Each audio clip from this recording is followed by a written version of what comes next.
Hi there, Chris here with a fresh tip for you all. In this video, we are going to look at stripping models. So as you can see here, I have two little examples of models that need to be stripped, and we're going to take a look at Simple Green, which is the common stripping agent that is used here in the North American side of things. And here's another product called Greenworks. This is an all-purpose cleaner, which is similar to Simple Green. We're going to test them out side by side. I'm going to use two little plastic old cups here to fill them up and dunk our models into. So first things first is we are going to get the Greenworks laid out, as you can see there. And of course, we're going to use Simple Green. I've used Simple Green a few times. It's not the old school tried and true kind of method, but it gets good results. So we're going to throw this little guy into the Greenworks, and we're going to throw this little guy into the Simple Green. He was talking there, if you heard him. So we're going to leave those for about 24 hours. Come back and have a look. Now, as you can see, sometimes with some stripping agents that people use, you'll see like the paint just begins to slough off and fall right off the surface. With both of these products, I did not notice any of that, and so we're going to use a little bit of clean water here just to kind of rinse our models as we work. I'm going to use an old toothbrush to scrubby dub the models.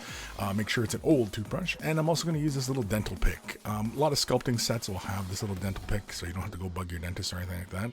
Paper towel, just to wipe things off and keep our hands somewhat clean, as this can get kind of messy.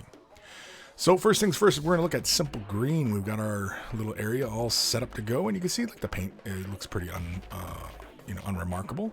But immediately as I begin to run the toothbrush over the surface, you can see the toothbrush is already stained with the paint.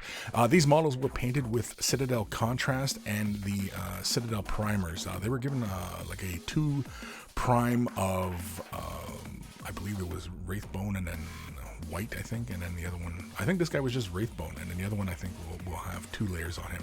Either way, you can see this is really kind of a messy process. I just pretty much just start scrubbing away. It is a lot of work to scrub these models.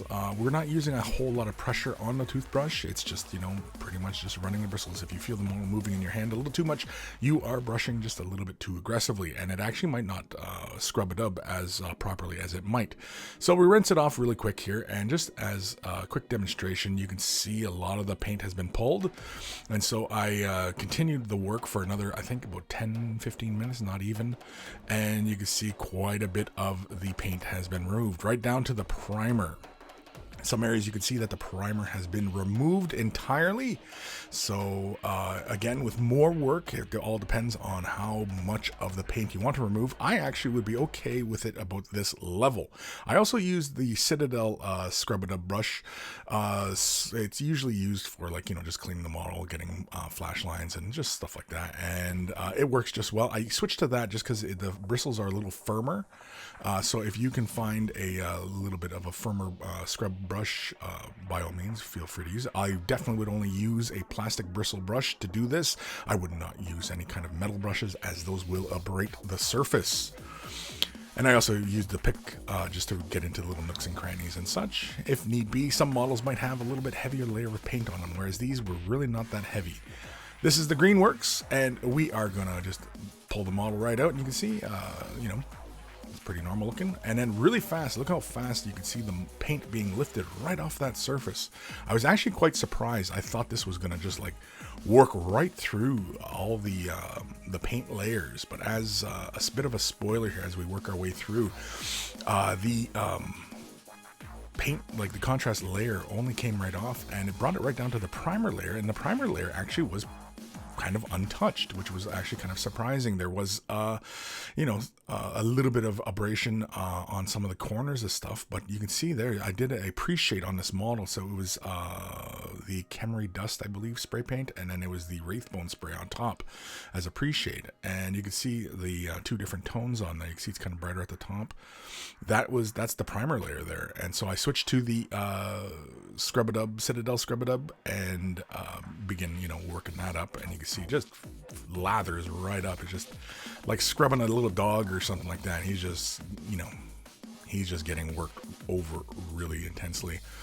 And of course, It all depends on how aggressively and how far you want to take this down. If you want to go right down to the pure plastic layer, by all means, go right ahead. It's just, more scrubbing and more effort. But here we are after about, I believe, 10 minutes of scrubbing and, going over the entire model. And so now I'm just kind of quickly rinsing them off.